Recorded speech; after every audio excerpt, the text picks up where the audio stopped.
también realizar la grabación. Vamos a continuar con el avance con relación a lo que significa el muestreo de poblaciones. Justamente ayer habíamos visto algunos elementos y algunos tipos de muestreos característicos de este proceso, ¿no?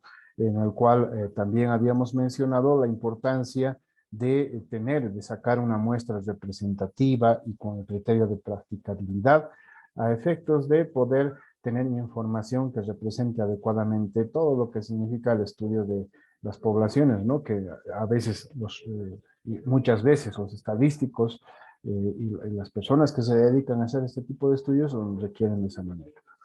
Entonces, permítame por favor realizarles la presentación.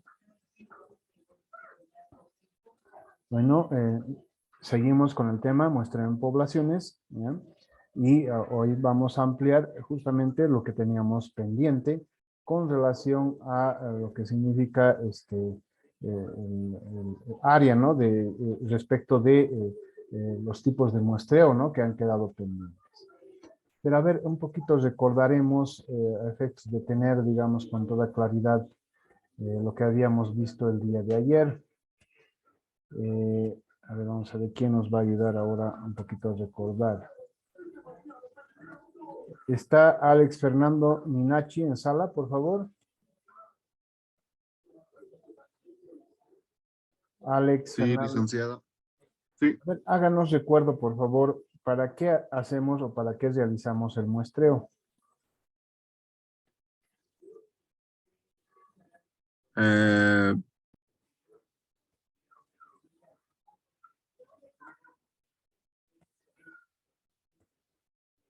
¿Para qué utilizamos? Para saber datos preliminares de una determinada población que no siempre puede ser representativa. Ya. Bueno, en este caso, sí nos sirve el muestreo, reitero, nos sirve el muestreo para obtener la información de una población cuando no podemos acceder a la totalidad de la población, ¿no es verdad? Por razones principalmente de tiempo, económicas, etcétera, ¿no? O la imposibilidad que implica tener ese acceso. Y lo que usualmente se realiza es sacar una pequeña parte de esa población para poder estudiar y luego inferir conclusiones hacia toda esa población. Ahora, evidentemente, la idea es de que sea lo más representativa posible, pero hay métodos de muestreo que no necesariamente nos garantizan, tienen limitaciones, sin embargo, son muy buenas aproximaciones. ¿Ya? Bueno, hoy vamos a ver otros tipos de muestreo que están relacionados principalmente con la parte del muestreo probabilístico. Y lo tienen ustedes en este momento en pantalla. Tenemos, por ejemplo, en el tipo de muestreo probabilístico, un muestreo aleatorio simple. ¿Ya? Bueno, primero, cuando hablamos de muestreos probabilísticos, estamos hablando de los tipos de selección de muestras, de selección de individuos, en los cuales nosotros aplicamos técnicas estadísticas de probabilidad o de aplicación de la probabilidad, ¿no? Es decir, ya asumimos o tomamos en cuenta criterios, por ejemplo, aleatorios. Aleatorios a fin de garantizar, siempre vamos a girar en torno a la representatividad, ¿no? A fin de garantizar ese proceso de representatividad que se establece, ¿no? Entonces, el muestreo aleatorio nos da ese tipo de rangos, de valores, de parámetros estadísticos para que busquemos justamente y evitemos los errores posibles, ¿no? Que se podrían generar cuando elegimos un muestreo, como hemos visto ayer, ¿no? Con las diversas técnicas. ¿Cuántos tipos de muestreos probabilísticos existen? Tenemos un muestreo aleatorio simple, es el más simple de los muestreos sobre los cuales nosotros justamente seleccionamos, ¿no? los números de individuos de manera que se incluyan. Por eso la palabra clave es la inclusión y la selección al azar, ¿no? Del número deseado de individuos. ¿Eh? Entonces, justamente durante este proceso de selección por muestreo simple, nosotros vamos a introducir en la lista de los incluidos la selección por azar. ¿Ya? Ahora, ¿qué significa la selección por azar? Significa que nosotros podemos lograr o desarrollar la selección de los individuos por diferentes métodos o técnicas, ¿ya? Sobre las cuales nosotros podamos garantizar eso. Por ejemplo, se pueden sacar, aquí dice en el ejemplo, tiras de papel de un sombrero con nombres escritos mientras el investigador tiene los ojos vendados, ¿no? O sea, es más o menos por suerte, ¿no? Como cuando vamos a las citas, se ponen todos los papelitos en un mismo recipiente y se va seleccionando todos aquellos que garanticen o que tengan un criterio de cumplimiento, ¿no?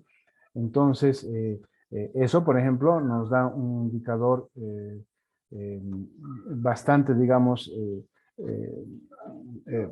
útil para poder garantizar ese criterio de transparencia principalmente, ¿ya? Entonces, recuerden por favor eso, principalmente cuando hablamos al respecto, ¿no? De cuando estamos trabajando sobre este tipo de muestreo. Aleatorio simple, entonces recuerden, es al azar, ¿ya? Se puede hacer con diferentes tipos de sorteos, ¿ya? Entonces, obviamente, nos garantiza ese criterio de representatividad. También tenemos el tipo de muestreo, vamos a seguir bajando, el aleatorio estratificado, ¿ya? El muestreo estratificado es aquel tipo de muestreo en el cual nosotros seleccionamos, ¿ya? También de una manera aleatoria, también aplicando criterios de probabilidad, pero por estratos, ¿ya? Es decir, cuando existen categorías o estratos dentro de las muestras que necesitamos colocar. Voy a subrayar las palabras principales. Por ejemplo, hablamos de estratos, hablamos de categorías, ¿ya? Y obviamente hablamos de que cada estrato no está superpuesto a otro, ¿no? Y aquí nos está diciendo claramente el ejemplo, ¿no? Es decir, si además en la población tenemos criterios en los cuales nos dicen, bueno, usted saque una muestra aleatoria, pero aplique criterios de los estratos por edad o por género, ¿no? Entonces, a partir de eso, por ejemplo, nos dan, digamos, elementos para poder, digamos, establecer el número de individuos que van a participar en todo lo que significa las muestras que vamos a elaborar. Por ejemplo, tuviésemos y nos dicen, saque una muestra de 100, pero estratificada por género, es decir, por varones, mujeres. Bueno, entonces nosotros vamos a establecer los criterios por género, nos vamos a fijar qué parte proporcional de la población está, digamos, constituida por varones, qué parte está constituida por mujeres, ya proporcionalmente sacaremos las muestras, ¿no? Un poco ayer, recuerdan ustedes, habíamos puesto un ejemplo cuando tomábamos el caso de la proporción también equitativa, ¿no? ¿Verdad? Teníamos un tipo de muestreo justamente proporcional, sacando, digamos, diversas proporciones equitativas, pero también les planteaba el problema, ¿qué pasa si, recuerdan ustedes el ejemplo que pusimos de los estudiantes de los cursos, ¿no? ¿Qué pasa si elegimos, digamos, a 25 estudiantes, pero el séptimo semestre o el último semestre tiene 15, es decir, no tiene número suficiente? Ese criterio hay que considerarlo en el muestreo aleatorio estratificado. Por ejemplo, no podríamos decir, vamos a sacar por igual la proporción de varones, mujeres, y vamos a sacar una muestra de 20 en cada grupo, ¿no? Cuando solamente tendríamos, digamos, unas 10 mujeres en el curso, ¿no? O 10 varones, igual. Entonces, no tiene sentido. Por tanto, la estratificación o el muestreo tiene que ajustarse a ese criterio de disponibilidad o de presencia de los sujetos dentro de la población. ¿ya? Entonces, obviamente, eso significa y nos da un mayor criterio de representatividad, si tomamos en cuenta los estratos, ¿no? Porque además estamos clasificándolos por ciertos criterios que nos interesan. También, por ejemplo, se puede incorporar elementos relacionados con la edad, ¿no? Es decir, vamos a sacar estratos por género y además por edad. En cada estrato vamos a sacar muestras por edad, por grupos etarios. Y ya empezamos a decir, por ejemplo, mujeres que tengan entre 17 y 21, varones igual, ¿no?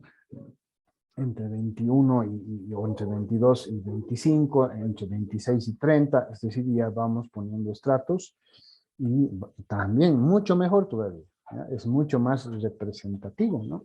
A efectos de lo que necesitamos nosotros conocer, ¿no? Y así podemos igual, ¿no? Podemos, en función de la disponibilidad de información que se tenga, podemos empezar a trabajar y a construir toda nuestra información de manera coherente. Muestreo aleatorio sistemático. Vamos a ver el siguiente. Bueno, en este caso, nosotros cuando hablamos de un muestreo sistemático, necesitamos, o cuál es el criterio, es cuando necesitamos, por ejemplo, ya comparar, sacar muestras, pero a través de criterios matemáticos, como por ejemplo, en este caso, las progresiones aritméticas, ¿no? Y hablando de las series de datos que se tendrían en una progresión aritmética en el caso de las muestras que necesitamos elegir, ¿no? Entonces, por ejemplo, acá hay un ejemplo, dice, supongamos que tenemos en una clínica 100 pacientes y para aplicar este criterio de la muestreo aleatorio sistemático, lo primero que se hace, dice, es elegir un número que sea menor que el número total de la población, por ejemplo, 3. Luego se selecciona otro número de individuos entre los sujetos a partir de ese criterio, digamos 5. Luego serán así consecutivamente bajo ese criterio de progresión del número índice de progresivo que va a ir luego generándose, entonces podemos tener una serie, ¿no? Por ejemplo, aquí miren, 3 más 5, 8, más 5, 13, más 5, 18, más 5, 23, más 5, 21, así sucesivamente, ¿no es verdad? Es decir, vamos a ir eligiendo individuos de la muestra, ¿ya? En función de un primer valor y sistemáticamente a partir de un valor creciente o decreciente, ¿no? Entonces, de esa manera también garantizamos aleatoriedad, ¿no? Por supuesto, no vamos a saber quién es el paciente, no tendríamos que saber, o el estadístico no tendría que saber quién es su paciente 8, quién es su paciente 13, ¿no? E incluso el número 5, ¿no? Que es el valor del intervalo sobre el cual consecutivamente vamos a incrementar, tendría que ser aleatorio, ¿no? Aleatorio significa elegido al azar, ¿no?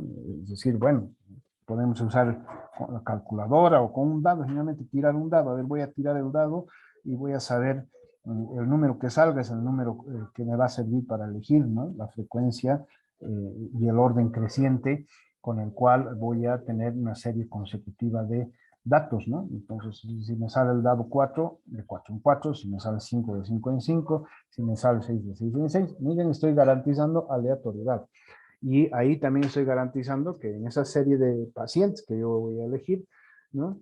No los conozco, ¿no? No sé quién será el paciente, si voy a hacer de 6 en 6, el paciente 6, el paciente 12, si voy a elegir de 5 en 5, como este ejemplo, tampoco los voy a conocer, es decir, estoy seleccionando al azar. Muestreo aleatorio por conglomerados, ¿no? Bueno, esto generalmente se aplica en los tipos de muestreos en los cuales es casi imposible realizar un muestreo aleatorio simple, ¿no? Debido principalmente a grandes tamaños de la población. Entonces, en este caso, cuando necesitamos hacer estos muestreos aleatorios por conglomerados, existe un criterio, es un poco parecido al muestreo aleatorio por estratos, ¿no? La diferencia es de que en este caso, como son muy grandes, ya el estrato se convierte en un conglomerado, porque obviamente el criterio, recuerden ustedes cuando hablamos de una población, tienen características comunes, ¿sí? Que los hacen pertenecer a esa población. En el caso del conglomerado, justamente tomamos criterios comunes, pero de un nivel jerárquico mayor. Por ejemplo, Aquí están viendo ustedes los países de Asia, ¿no? Estamos hablando de la población de Asia. La población de Asia está compuesta por diversos países. China, está la India, está las Coreas, ¿no? Está, bueno, inclusive Japón está por ahí, ¿no? Entonces, miren, diferentes idiomas, diferentes culturas, diferentes incluso, diferentes características geológicas, diferentes características, bueno, ya hemos hablado de lo cultural, pero también relacionadas con la organización política de los países, etcétera, ¿no? Entonces, para lograr, digamos, obtener una información, obviamente es bien difícil hacer por un muestreo simple. Estratificado, mucho más complejo. Cada uno de esos países tiene sus propias características y diferenciaciones etarias, por edad, en algunos casos están, por ejemplo, la mayoría de edad en algunos países es diferente de otros, en algunos es 18, en otros es 21, en otros es 17, no hay, digamos, un criterio uniforme para aplicar los estratos, entonces hay que aplicar conglomerados, ¿no? Cada país, en este caso, sería un conglomerado, ¿no? De manera que podamos nosotros, a través de este criterio de buscar este conglomerado, hacer luego una selección aleatoria o al azar, ¿no? De manera que los individuos de cada país tengan la misma probabilidad de ser seleccionados en la muestra bajo el criterio de país. Reitero, país no como estrato, sino como un conglomerado. Muestreo aleatorio mixto, es decir, por etapas múltiples. ¿Por qué se caracteriza este tipo de muestreo? Vamos a nuevamente subrayar.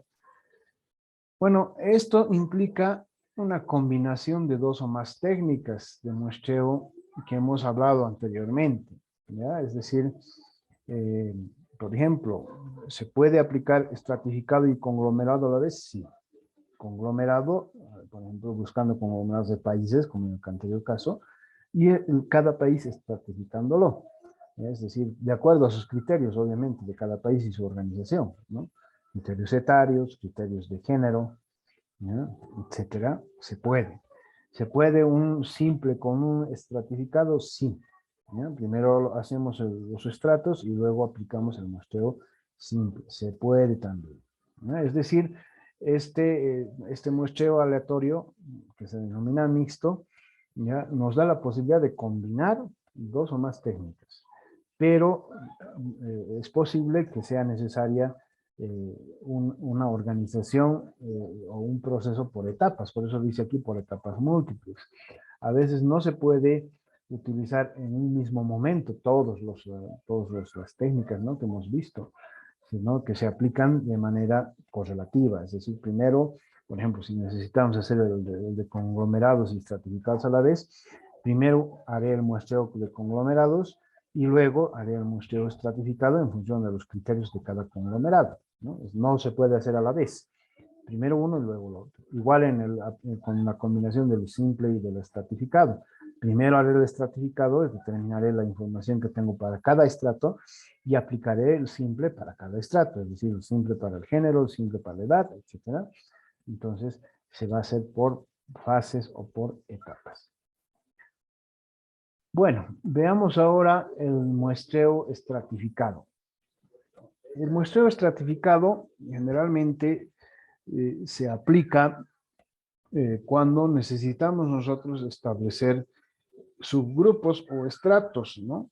Y justo lo que les decía, ya es un poco la aplicación de la combinación del simple y del probabilístico estratificado, ¿no? Ahora lo vamos a ver un poco con detalle.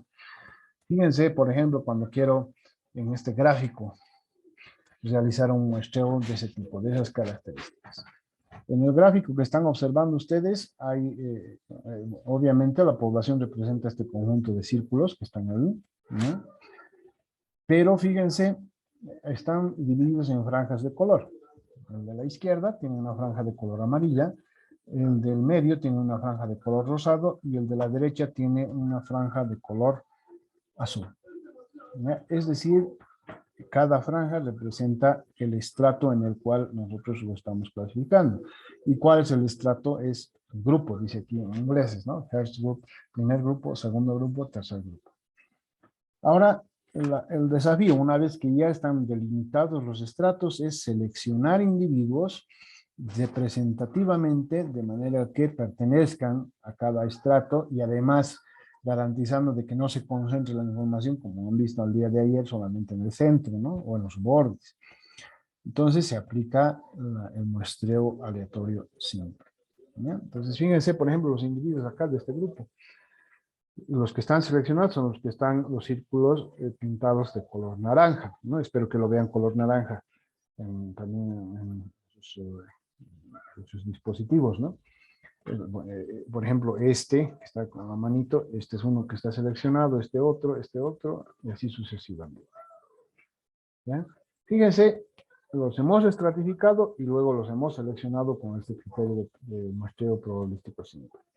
Ahora, ¿por qué garantizamos? Vemos que está, digamos, adecuadamente seleccionado porque no están como a diferencia del día de ayer concentrados solamente en el centro. Miren, este está aquí en el extremo, este en el otro extremo, hay también que están cerca al centro, este está cerca al centro, en el extremo, es decir, miren, casi los individuos que he seleccionado a través de este muestreo de probabilístico simple son representativos. No se queda ninguna franja, ningún estrato sin poder estar representado por individuos y también no se queda, no se concentran los individuos en los bordes ni en el centro, están adecuadamente distribuidos. La idea es un poco que cada estrato no se quede en desventaja con relación a otros estratos, ¿no? Que los individuos, la probabilidad de selección de los individuos sea la misma en cada estrato. Y por otro lado, también el hecho de que sea representativo con relación a la totalidad, ¿no? Entonces, en eso consiste el muestreo estratificado. ¿Cuáles son los usos que usualmente se dan al muestreo estratificado? ¿No? Vamos a seleccionar aquí este criterio aquí. A ver, este de aquí. Primero, necesitamos, a veces hay la necesidad de que un investigador resalte, ¿ya? Un subgrupo específico dentro de la población, ¿no? Es decir, por ejemplo, estoy haciendo estudios sobre género relacionado, ya saben ustedes, no necesariamente el género significa solamente centrarse en las mujeres, ¿no? También unos criterios con relación a los hombres, hombres y mujeres, ¿no? Y bueno, hay ahora también géneros no binarios, ¿no? Personas que legalmente asumen o deciden cambiar de género, ¿no es verdad? Han nacido varones y quieren ser mujeres, bueno, otros serán lo contrario, otros dirán, no, no quiero definir, y punto, ya, así soy, no soy binario, listo, ¿no? Bueno, esos, pero son aspectos ya un poco legales, ¿no? De legislaciones, hay legislaciones que permiten reconocer eso y también legislaciones que no. En el caso de Bolivia, por ejemplo, sí se puede, si alguien quiere ser reconocido como mujer, habiendo nacido hombre, se puede, va al CEGI, va a hacer un trámite, no recuerdo ahorita el proceso, pero hay personas que tienen sus carnes de identidad ya en el género que ellos desean, ¿no? Bueno, entonces, obviamente, si hiciéramos un estudio de géneros, volviendo al ejemplo, ¿qué nos interesaría resaltar? Nos interesaría, por ejemplo, resaltar un grupo específico, ¿no? El caso, por ejemplo, de los hombres, digamos, violencia que sufren los hombres, ¿no? O violencia que sufren las mujeres. Enfatizamos en el caso de las mujeres. Violencia que sufren los no binarios, igual, ¿no? O sea, bueno, violencia es un ejemplo que estoy poniendo, pero se puede realizar un estudio, ¿no? Relacionado o enfatizando a cada subgrupo. Entonces, para eso nos sirve. Siguiente, también nos sirve, a ver, vamos a tratar de dibujar algo más, cuando queremos establecer relaciones entre dos o más grupos, ¿no? Es decir, por ejemplo, quisiéramos entender, el mismo ejemplo que les he puesto anteriormente, cuál es la relación en la clasificación por género de nuestra población, es decir, entre varones, mujeres, etcétera. Y justamente lo que nos interesa es que tengamos en esos estratos, ¿ya? Prácticamente la representatividad y la proporcionalidad, ¿no? Para poder estudiarlos de manera, por eso aquí dice, de manera equitativa y proporcional, ¿no? Entonces, queremos garantizar eso, queremos estudiar las relaciones adversas, entonces lo que hacemos es utilizar un tipo de muestreo estratificado. Siguiente, a ver, vamos a ver. Bueno, también justamente nos sirve este tipo de muestreo para visibilizar algunos grupos o algunos subgrupos más pequeños e inaccesibles, ¿ya? Es decir, los extremos de la población. A veces, con un determinado tipo de muestreo, por ejemplo, lo que les estoy diciendo en los no binarios, ¿no? En relación al género varón-mujer, el otro, los que deciden hacer eso, no son muchos, ¿no es verdad? Son relativamente pocos, ¿no? La mayoría mantiene, digamos, sus géneros. Pero, obviamente, si aplicamos un muestreo simple, como son pocos con relación al total de los otros dos, entonces seguramente se van a invisibilizar, ¿no? Tal vez ni lleguen a ser parte de la muestra, ¿no? Si hacemos un muestreo aleatorio simple sin estratificarlos, no van a ser parte de la muestra, ¿no? Vamos a solamente tener varones y mujeres y los otros van a estar totalmente marginados porque son pocos, ¿no? Entonces, obviamente eso sería una situación injusta. Entonces, ¿qué necesitamos hacer para visibilizar esos grupos pequeños? Necesitamos estratificarlos. Ahí también se aplica el criterio del muestreo estratificado, ¿no? Igual en otros temas, ¿no? Con relación, por ejemplo, digamos, estamos seleccionando un grupo de estudio, en un curso determinado, las preferencias que tienen los estudiantes con relación a las áreas, ¿no? De estudio para hacer un rediseño curricular, por ejemplo, ¿no? Entonces, ¿qué sucede? Bueno, puede que la mayoría o gran parte se dividan, ¿verdad? Entre áreas, digamos, vamos a llevar áreas humanísticas y vamos versus áreas de las ciencias puras, matemáticas. Y bueno, alguien puede decir, pero también quisiéramos ver algo de informática. Y dice uno o dos, ¿no? Queremos ver algo de sistemas informáticos. Es útil, ¿no? ¿Qué pasa si no tomamos en cuenta los criterios de estratificación? La mayoría van a decir esos dos áreas, ¿no? Y el otro van a desecharlo. Entonces, para garantizar de que todas las opiniones, todas las opciones se tengan presente, se tiene que realizar también un muestreo estratificado. Bueno, siguiente. Vamos a ver aquí. Bueno, con la técnica del uso del muestreo estratificado, también garantizamos precisión estadística, ¿no? ¿Y eso cómo se realiza? Creo que he tenido un problema en la conexión. ¿Me escuchan, por favor? Confirmen. Sí, se escucha. Ya, bueno, retornamos, por favor. Aquí. Ya, entonces, a ver, espero que vean lo que está en la pantalla. Un ratito, por favor. Ya. Bueno, estábamos en este punto de acá. Respecto de lo que significa la precisión, ¿ya? Este tipo de técnica del muestreo aleatorio, obviamente, nos garantiza una mayor precisión estadística, ¿ya? Por el hecho de que las variaciones, hay un criterio, y recuerden ustedes lo que hemos llevado en temas precedentes, ¿no? Es muy importante considerar las variaciones estadísticas, ¿no? Recuerden, la medida de la variación era la desviación típica y en términos porcentuales el coeficiente de variación. Mientras la variación era mayor, los datos estaban más dispersos, ¿no es verdad? Mientras menor era la variación, teníamos una mayor oportunidad de garantizar que los datos están concentrados alrededor de la media. Les recuerdo lo que habíamos avanzado en clases precedentes. En el muestreo, ese mismo criterio es válido, ¿no? La precisión del muestreo significa que nosotros vamos a reducir la variabilidad dentro de cada segmento de estrato que estamos considerando, ¿no? Mientras menor sea esa variación, significa que obtengamos muestras que podamos utilizarlas y sean representativas para su propio estrato, va a ser mucho mejor.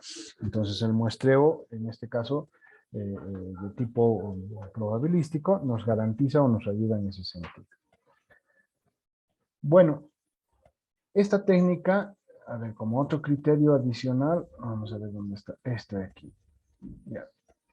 Al tener una alta precisión, obviamente, y darle el sentido y el criterio para buscar estratos, nos permite, ¿qué cosa? Ahorrar tiempo, esfuerzo y dinero, ¿ya?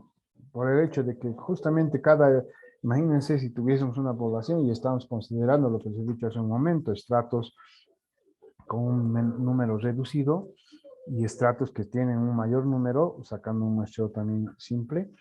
Entonces nos ahorramos el qué, en el sentido de justamente garantizar de que los individuos seleccionados para cada estrato van a poder ser parte del muestreo, ¿no? Van a poder ser parte de la muestra. Y eso implica, por ejemplo, el esfuerzo de buscar después, ¿no? Es decir, si no utilizáramos los estratos, podría decirnos en el proceso de la investigación, pero señor, usted no los ha tomado en cuenta a estos, ¿no? Este criterio era importante al estadístico. Entonces, ¿qué va a hacer el estadístico? Ahí sí, la verdad es que, pero ha sido la suerte, no les ha salido. Pero está mal, señor, queríamos saber también el criterio de esa persona. ¿Qué va a hacer el investigador? Tiene que volver a realizar sus muestras incorporando a esas personas. ¿Qué va a perder? Va a perder tiempo, va a perder dinero y va a perder esfuerzo y obviamente su investigación va a demorar más todavía, ¿ya? Entonces, eso también, desde ese punto de vista, esta técnica, perdón, nos ayuda para poder determinar con mayor precisión y también ahorrando esos espacios de tiempo y todo lo demás, ¿no es verdad? Tipos de muestreos estratificados. Ya hemos visto por qué son importantes, de qué nos sirven los muestreos estratificados. Ahora vamos a ver los tipos. Tenemos un muestreo aleatorio estratificado proporcionado, ¿no? Obviamente, en este tipo de muestreo estratificado, lo que nos interesa es seleccionar la muestra de manera proporcional, ¿no? Independientemente, en este caso, del número de población que exista en cada estado. Entonces, miren en esta tabla, ¿ya? Tenemos tamaños de poblaciones ABC en cada estrato. En la población A tiene 100, en la población B tiene 200, la población C tiene 300. Entonces, lo único que hay que definir en este caso, cuando se trata de este proporcionado, es una fracción de muestreo proporcional para cada estrato. Miren, aquí nos está diciendo un medio, la mitad de cada una de esas poblaciones, proporcionalmente igual para todas, va a distribuirse y va a convertirse en la muestra. Entonces, aplicamos un medio, ¿no? Multiplicamos 100 por un medio, 200 por un medio, 300 por un medio, es decir, por la mitad. ¿Qué tendríamos aquí? 50, 100 y 150, ¿verdad? Es decir, se ha sacado de manera proporcional para cada una de las poblaciones de esta misma manera. Entonces, obviamente, esto es independientemente del tamaño de la población, no se toma en cuenta. Simplemente lo que más vale en este caso es la fracción de muestreo, que tiene que ser igual para todos los subgrupos. A ver, vamos a preguntar, de acuerdo a lo que ya hemos explicado también. A ver, Andrea Quintanilla está en sala, por favor. Andrea Quintanilla.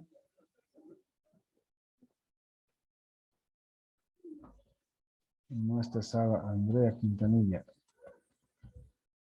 Camila Aguilar está en sala. Camila. Sí, licenciado. A ver, Camila, fíjese en este gráfico que tiene usted aquí, en esta tabla, perdón.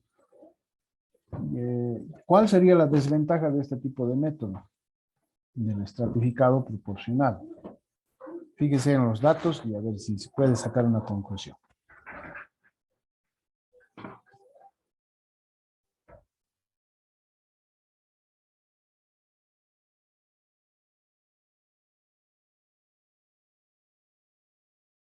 A ver, Camila. ¿Cuál sería la desventaja a simple vista?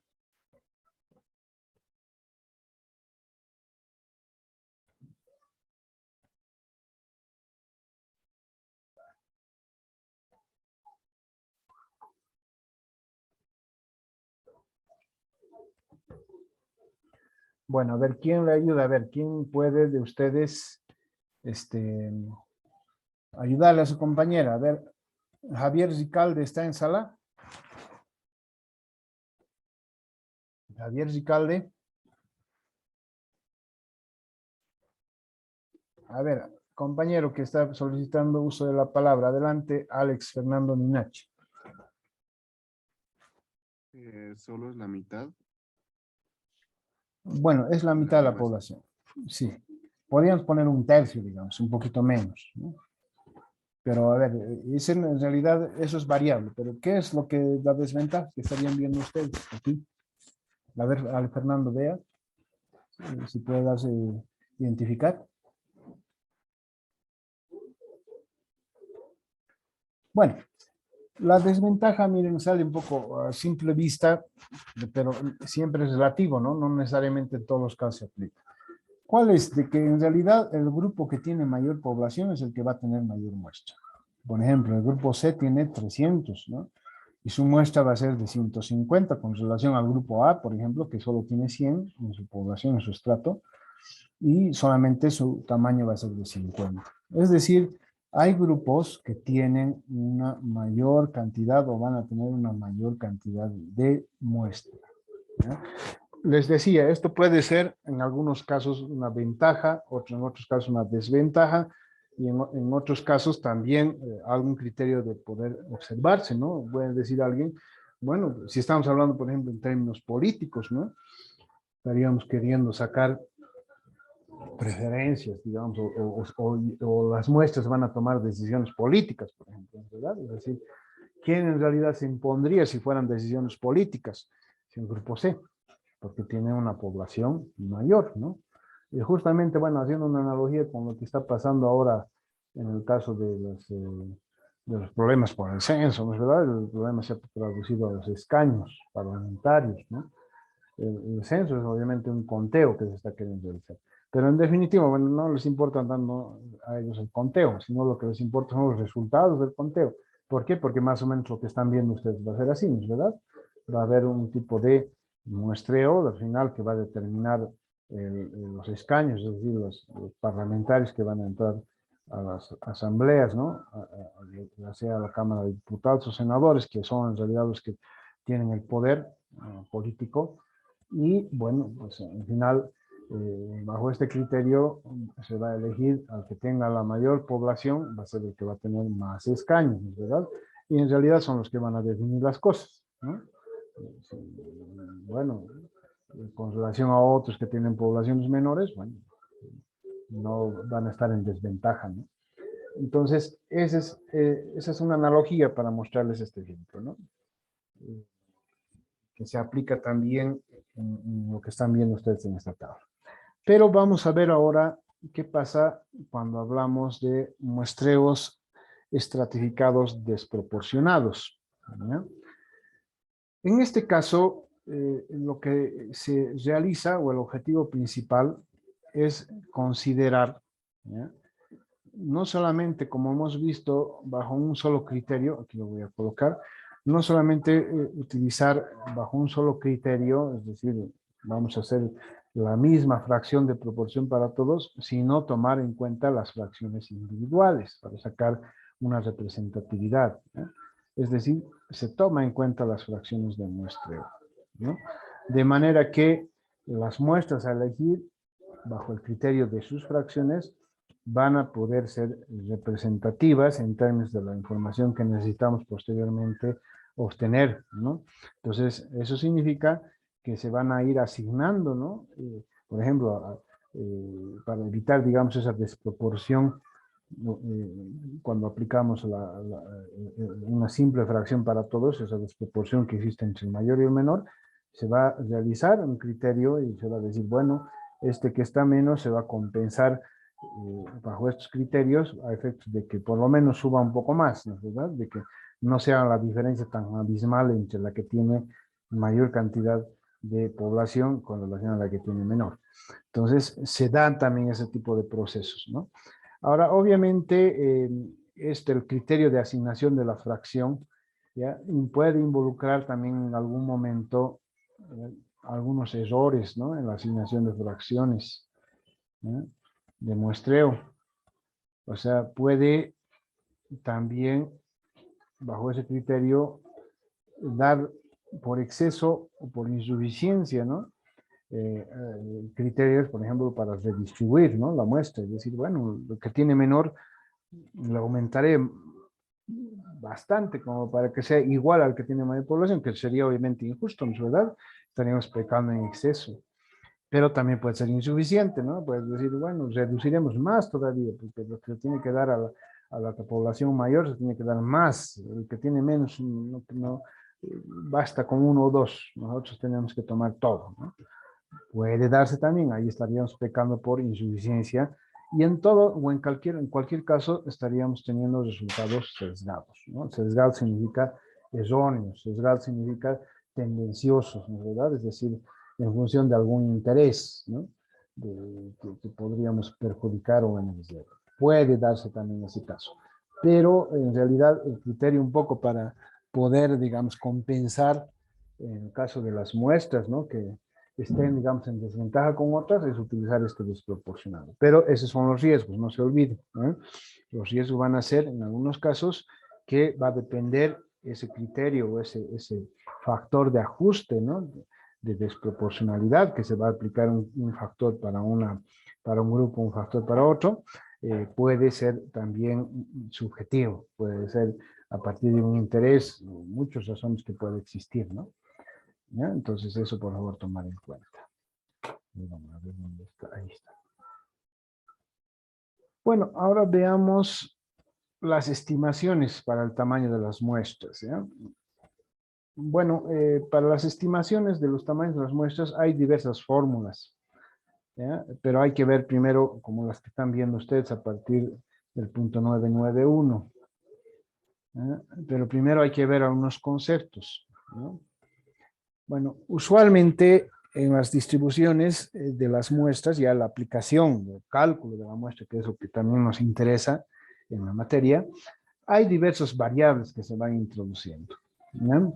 Por ejemplo, están las variables, si es que recuerden ustedes, hemos visto la distribución, en este caso, normal, ¿no? Y recuerdan también que hemos visto el valor de Z. Z tenía, digamos, un sentido porque nos daba un valor estándar, ¿no? También se conoce como la estandarización y estaba en función Z, si recuerdan también, de la media y de la desviación típica, ¿no? Y de un valor de referencia para poder estandarizarlo. Entonces, eso obviamente constituye una distribución. Se va construyendo una distribución y a partir de eso, obviamente, nosotros podemos obtener diversa información, ¿no? Probabilística, como hemos hecho en la clase. Ahora, para el muestreo, ¿se puede aplicar también esas medidas como el valor de Z? Sí, que es parte de la distribución normal. Se puede aplicar una distribución binomial, recuerdan ustedes, en alguna clase les hablé, la binomial es cuando tenemos probabilidades P y Q. Más o menos se basa, también les decía, en el binomio cuadrado perfecto, ¿no? Que han visto ustedes en álgebra, ¿no es verdad? A más B elevado al cuadrado es el cuadrado de la primera, el producto de la primera por la segunda, más el cuadrado de la segunda, ¿no es verdad? Ese es, por ejemplo, en P y Q, es una distribución binomial, porque estamos hablando de dos factores de probabilidad, uno de éxito, que se llama P, y uno de no éxito o de fracaso, que se llama Q, ¿no? Entonces, miren, acá por ejemplo dice, podemos tomar en cuenta P y Q y darle un valor de 0.5. Sí, se puede también, ¿no? O sea, obviamente el investigador puede jugar con eso y decir, ¿cuánto le doy a P y Q? Ahora, la tercera posibilidad, se puede utilizar combinadas, distribuciones combinadas, es decir, la distribución normal y la distribución binomial. La respuesta también es sí, ¿no? Bueno, también en estas fórmulas entra el nivel de confianza, ¿no? El nivel de confianza se refiere en la curva normal, si recuerdan ustedes. A ver, voy a ver si puedo dibujar aquí. Y les he explicado también eso, hemos visto. Voy a tratar de hacerlo. Esta es la distribución normal, eso ya les expliqué en la clase. Bueno, eso está mal. Esta no corta nunca, ¿no? Vamos a ver. Esto, ya. De nuevo. Esta es la curva de la distribución normal. Ya, ese es el eje. Por supuesto, esto les decía, se va a proyectar hacia el infinito en ambas direcciones. Acá al centro va a estar la media. Y fundamentalmente lo que les enseñé, les dije, hay colas. Toda esta región que está en este lado es la cola de la derecha positiva y esta es la cola negativa.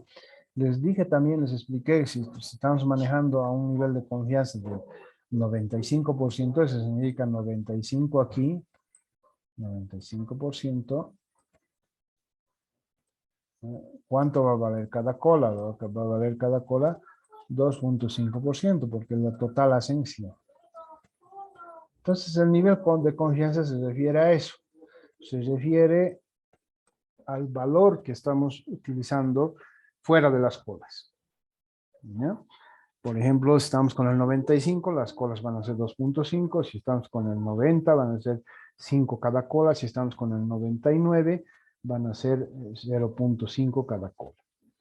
Ahora, ¿traducido en qué? Traducido en los valores del nivel de confianza, que justamente son valores normales para Z, estamos hablando de los ejes ordenados, que también hemos estudiado, se van a traducir en estos valores, ¿no? 1.645, si es a 0.90, 1.96, que es el que más vamos a usar, este valor que estoy señalando acá, para un valor de 0.95, es el que más frecuentemente vamos a utilizar, ¿ya? 0.95 y 1.96, que es casi el uso por defecto, ¿no?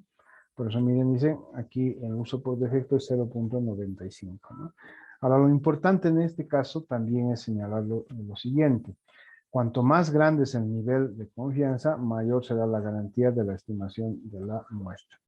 El problema es de que mientras más grande, por ejemplo, si trabajamos con 99%, la muestra se amplía más. Es decir, mientras más grande sea la muestra, va a ser mucho más sencillo y mucho más fácil obtener la información que estamos buscando, ¿ya? Pero otra vez están las limitaciones, ¿no? A ver, recordaremos un poco de las limitaciones. Elena Hidalgo está en sala. Elena Hidalgo. No está en sala. Sí, sí, Lice. Ah, ya. Buen día. Buen día. A ver, compañera, háganos recuerdo. ¿Cuál es el problema de tener una muestra grande?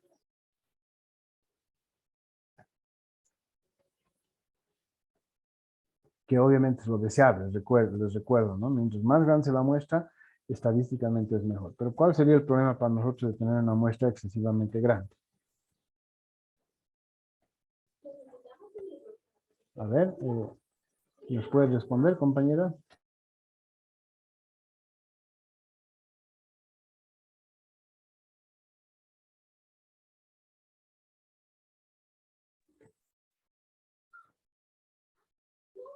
A ver, que nos ayude Francisco Aguirre. Francisco, ¿está en sala? Sí, licenciado, buen día. Buen día. A ver, ¿cuál sería el problema de tener para nosotros una muestra excesivamente grande? Podría ser, digamos, que en el tiempo, ¿no? O sea, más gente, más tiempo, más dinero. eh, y a veces no se va a poder, digamos, se puede sacar el 100%, pero vamos a requerir de más recursos económicos también. Ya, gracias, Francisco. Esa es en realidad la respuesta, ¿no? Lo que acaba de decir su compañero. Son las limitaciones reales que tenemos para poder determinar, digamos, el tamaño muestral, ¿no? Y aquí un poco tiene que ver con eso, o sea, estadísticamente mejor, ¿no? Si le preguntan a un estadístico y le dicen, ¿cuál es la mejor muestra, el número, el tamaño de muestra para que pueda sacar? Se los va a calcular, obviamente, garantizando este nivel de confiabilidad y que todo, les va a decir, este es un número, ¿no? 500 por ejemplo, o 300. Pero si están hablando, por ejemplo, para una tesis de alguien, 300 es mucho, ¿no es verdad? Hay que hacer 300 encuestas, ¿no? Buscar 300 personas, es mucho. Entonces, obviamente, lo que dice el compañero es correcto. ¿Qué implica eso?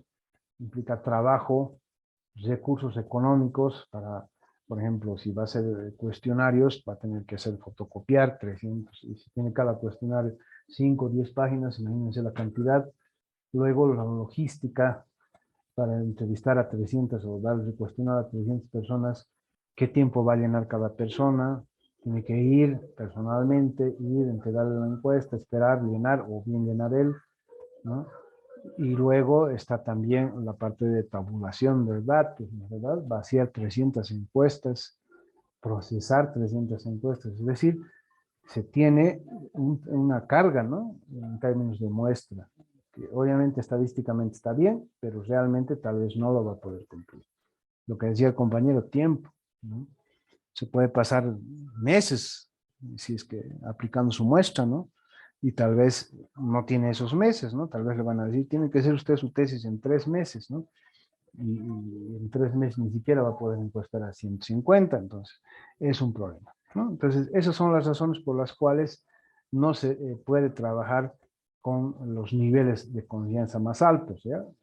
El 95% o el 0,95 que estoy señalando aquí, es el que tiene una mayor, digamos, mayor uso por esas razones. Bien, seguimos.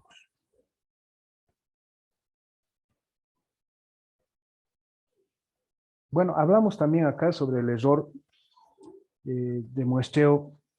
¿Ya? El error de muestreo, siempre, obviamente, cuando hablamos de muestreo, no vamos a poder decir que vamos a nosotros con toda la precisión, vamos a poder determinar, digamos, obtener la información. Siempre va a haber un error. Puede que hayamos buscado seleccionar a alguien y hemos dicho, lo vamos a estratificar, vamos a buscar a esa persona, y resulta que cuando vamos al día de campo, esa persona se viajó, migró, o ya no vive ahí, había un dato erróneo, ¿no? Entonces, bueno, pues, ¿qué hacemos? ¿No? Entonces, eso es un error. Puede que planifiquemos hacer un X número de encuestas, 100 o 150, y lamentablemente 25 personas de ellos no han querido. Han dicho, por favor, no tengo tiempo, joven, o señorita, no le voy a poder responder. Entonces, ¿qué hacemos? ¿Qué hacemos con lo que significa, digamos, la muestra? ¿No? Hay un error, va a haber un error. Entonces, todas esas eventualidades significa que puede haber un error de muestreo. Y obviamente está previsto, por eso dice error de muestreo permitido. Ahora, ¿cómo se define eso? Porcentaje de incertidumbre, ¿ya? Riesgo estimado que la muestra elegida no sea representativa, ¿ya? Por las razones que les estoy diciendo. No quieren responderme, ya no es representativo, ¿no es verdad? Ya, justo, imagínense un estrato difícil que se nieguen a responderme en ese estrato, automáticamente me va a hacer variar la representatividad. Obviamente esto también, a medida que el tamaño de la muestra se incrementa, el error muestral disminuye o se reduce. Pero otra vez está el dilema, ¿no? ¿Hasta qué punto puedo aumentar el tamaño de la muestra sin que me represente a mí cosas imposibles de poder realizar? ¿Ya? Bueno, de todas maneras, en las fórmulas hay que considerar un error de muestreo, ¿no? Ahora, ¿cómo se simboliza usualmente, cómo se simboliza la muestra? Se simboliza o se denota por N, ¿no? N minúscula. Y la población se denota por N mayúscula. Aplicando una fórmula, podemos nosotros obtener N minúscula, es decir, el tamaño de la muestra. Y obviamente están ahí los errores de muestreo, están los criterios de confiabilidad, de certeza, y eso se incorporan en las fórmulas, ¿ya? Y vamos a ver ahora algunas de ellas, ¿no? Por ejemplo, esta es una de las fórmulas más simples para sacar el tamaño de la muestra, ¿no? Pues reitero, N minúscula es la muestra, ¿no?, que estamos buscando. S cuadrado, bueno, ya hemos hablado de S, a ver, y nos está diciendo aquí también, ¿no? Pero S cuadrado, ¿qué será? Esa es la desviación típica. A ver, vamos a ver que nos hagan recuerdo. ¿Está Luis Ángel Vilca, por favor, en sala?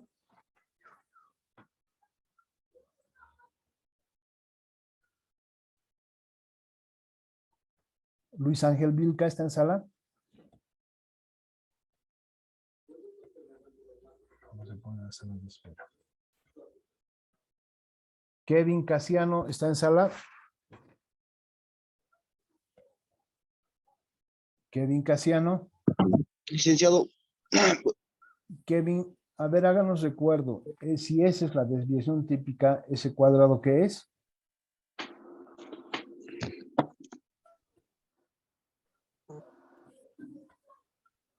el tamaño de la población, el tamaño de la muestra. No. Estamos hablando de ese, de desviación típica. A ver, si nos puede ayudar, Rocío de Los Ángeles está en sala. Rocío de Los Ángeles.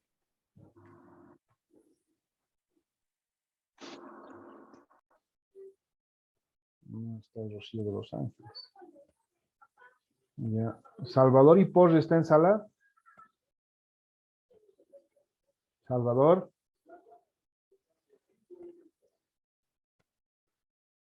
No está Salvador tampoco.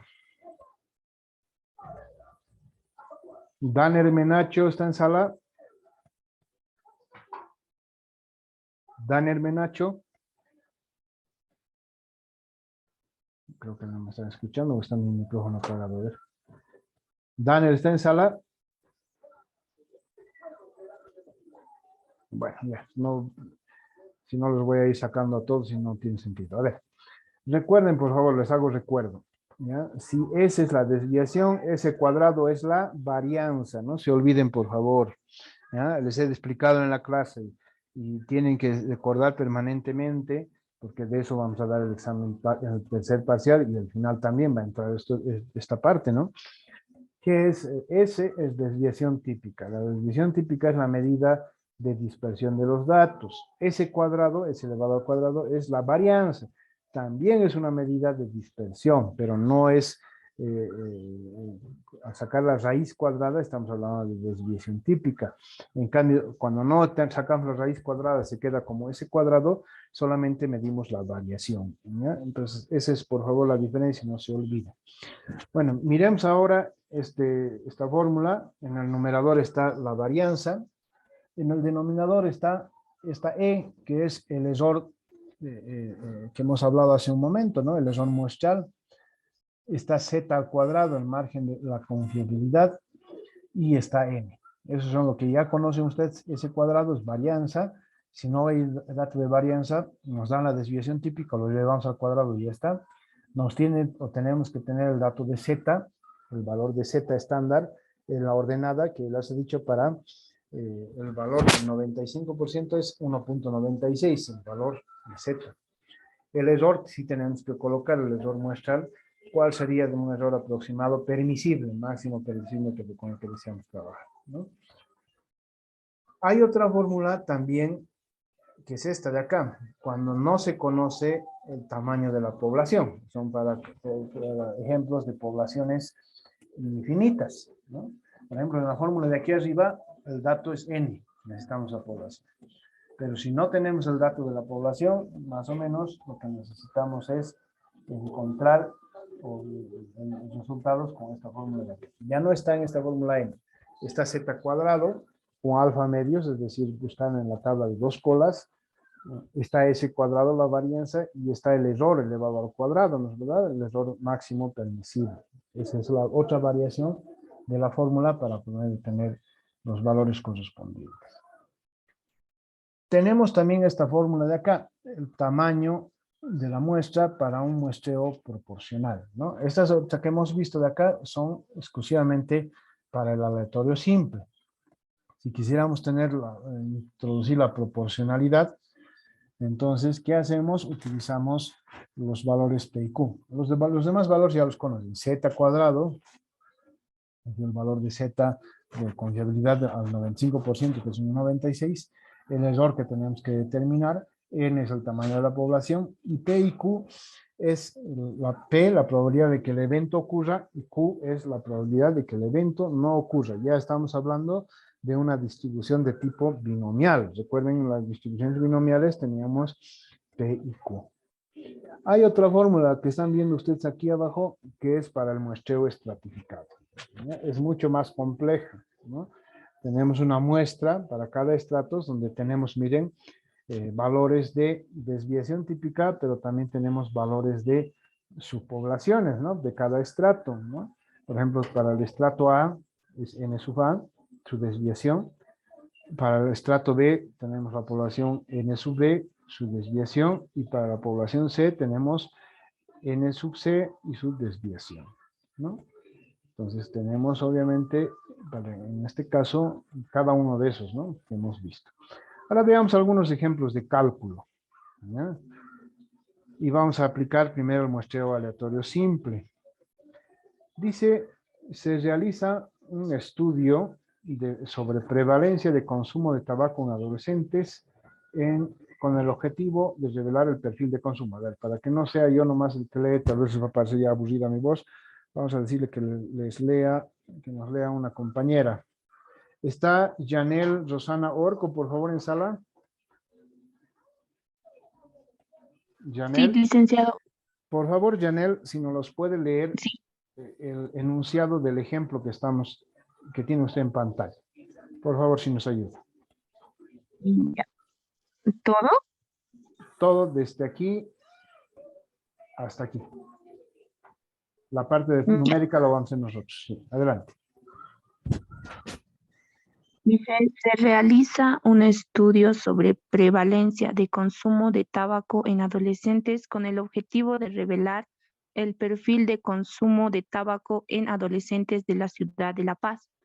La población está conformada por adolescentes escolarizados en el nivel medio en escuelas públicas de la ciudad de La Paz. La muestra se determina partiendo de la matrícula de 90.240 alumnos registrada en el periodo 2008 en las 141 escuelas de educación media de la ciudad de Buenos Aires. Se tomará una muestra de 1.055 alumnos, estableciendo un nivel de confianza de 95% y un margen de error deseado del 3%. Se seleccionarán aleatoriamente 3 escuelas que tengan más de 500 alumnos y se realizará un muestreo estratificado, proporcional de acuerdo a la matrícula de cada una y el tamaño de la muestra seleccionada. Fórmulas utilizadas en diferentes casos. A. Si se conoce el tamaño de la población. B. Si no se conoce N. C. Muestreo proporcional al tamaño muestral.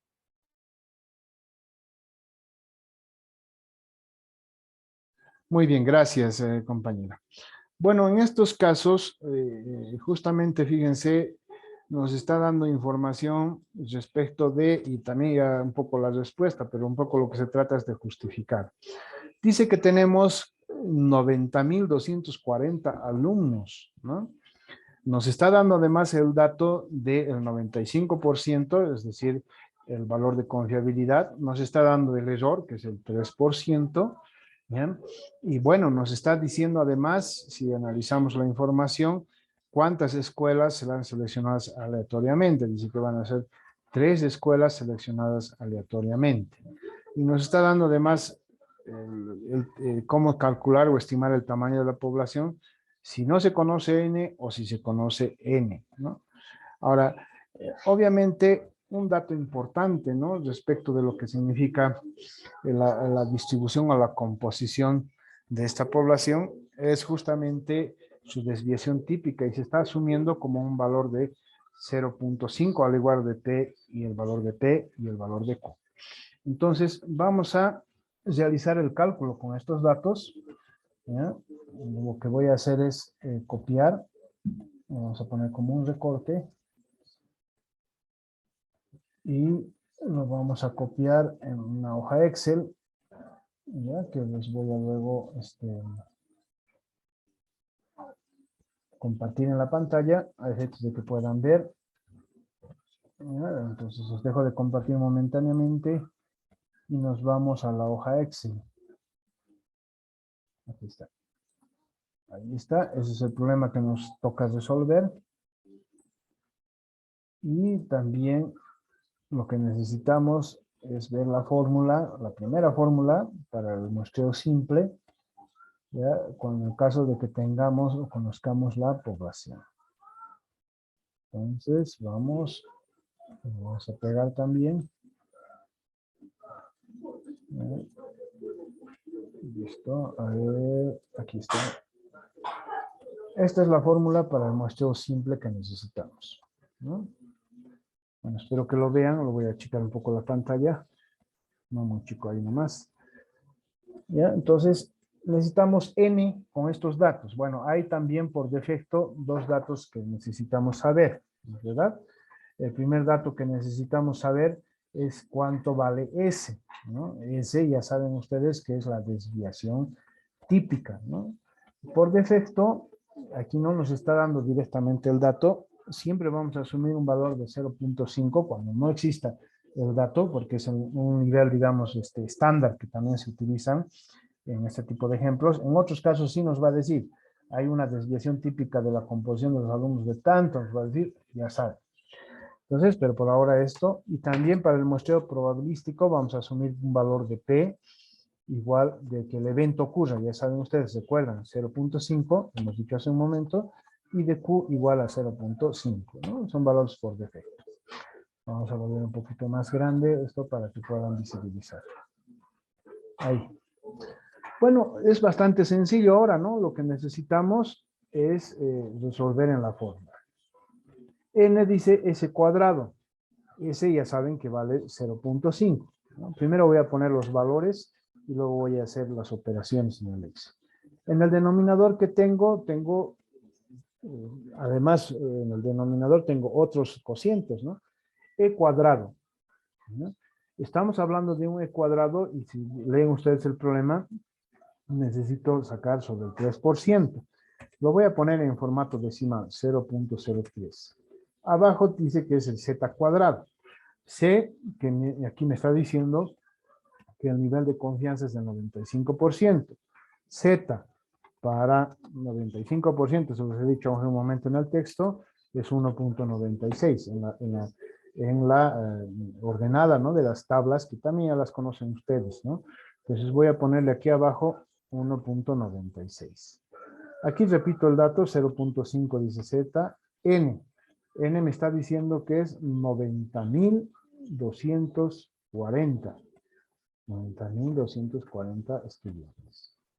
Bueno, ahora voy a realizar operaciones más abajo. Esto está un poco pequeño, lo vamos a aclarar para agrandar para que observen. ¿Verdad? Cada uno de estos valores, al menos este del numerador, este del denominador, este y este, tienen que estar elevados al cuadrado. ¿Ya? Entonces voy a ir más aquí y le digo este valor por sí mismo, ya se vuelve cuadrado. Este valor por sí mismo ya se vuelve al cuadrado. Este valor por sí mismo ya se vuelve cuadrado. Y este valor por sí mismo ya también se vuelve el cuadrado.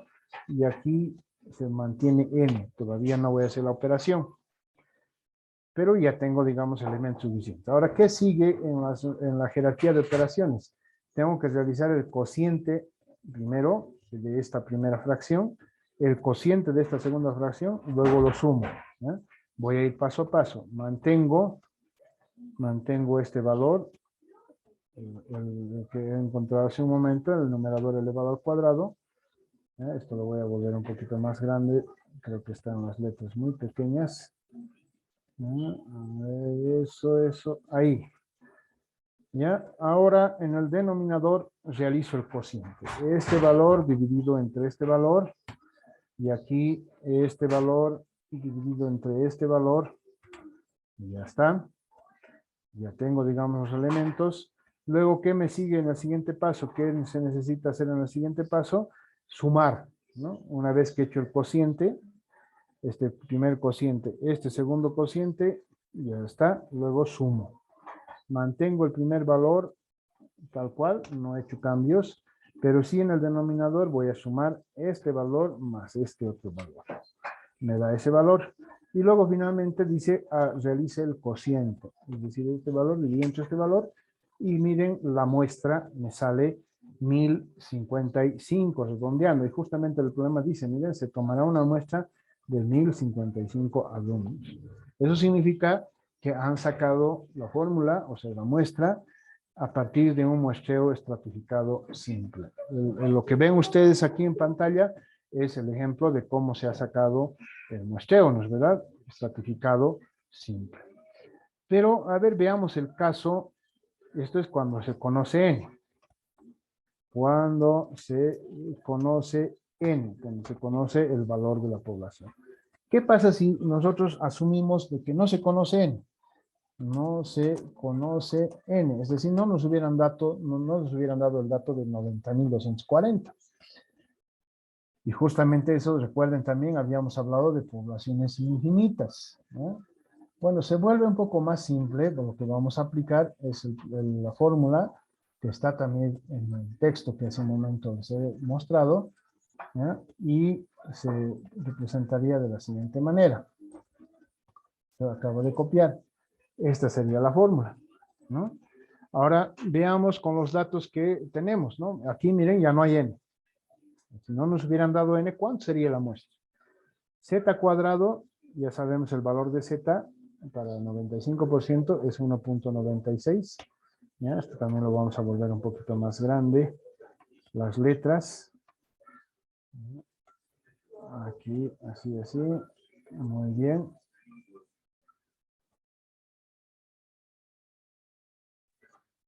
.96. Obviamente alfa medio significa que está en dos colas. La desviación típica es 0.5. No lo voy a elevar todavía al cuadrado. Simplemente estoy realizando, colocando los números. Y E al cuadrado ya saben que es el 3%. Nos ha dado ese dato aquí. No hay problema, ¿no? Nos dice un margen de error deseado o no máximo al 3%. Ahí está. Entonces lo que realizo es en una primera instancia elevar al cuadrado. Este valor multiplicado por sí mismo, este valor multiplicado por sí mismo, ¿verdad? Es el cuadrado, y en el denominador tendría, en el denominador tendría este valor multiplicado por sí mismo. Luego, ya teniendo eso, lo que realizo, me dice la fórmula, es que pueda realizar la operación del numerador. En el numerador, como se habrán dado cuenta, está implícito el por, ¿no es verdad? Está aquí, dice z cuadrado por alfa medio, esto significa la tabla de dos colas multiplicado por z, es decir, hay un producto, ¿no? Entonces voy a hacer este valor, ¿no?, multiplicado por este. El denominador lo copio tal cual y el resultado final va a ser el cociente entre el numerador dividido entre el denominador. Entonces, cuando no conocemos la población, esa sería la muestra. Fíjense, no es tan diferente de cuando conozco la muestra. Ahí nos damos cuenta de que las fórmulas funcionan, ¿no? Si conozco la población, me da 1054. Si no conociera la población, si no tengo el dato, me da 1067. ¿No? No hay mucha diferencia. Hay, por supuesto, una diferencia, ¿no? De 20, más o menos, de 23 personas, 22 personas, ¿no? Pero bueno, con relación a 1000 no es muy relevante, ¿no? Es una buena aproximación, ¿ya? Entonces se aplica esta fórmula también de muestreo, reitero, estratificado simple. Bueno, ¿alguna duda, consulta, por favor? Ya se nos ha cumplido la hora, ya son las 9:31. Tienen uso de la palabra. Los escucho.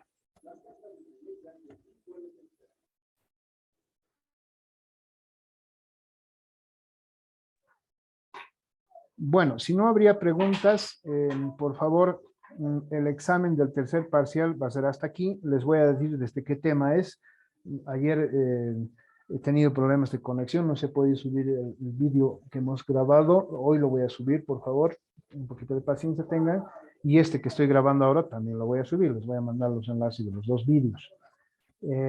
Para el examen de tercer parcial, les reitero, la siguiente semana vamos a realizar, vamos a darlo de manera presencial. A ver, déjame un ratito, dejar de compartir la pantalla.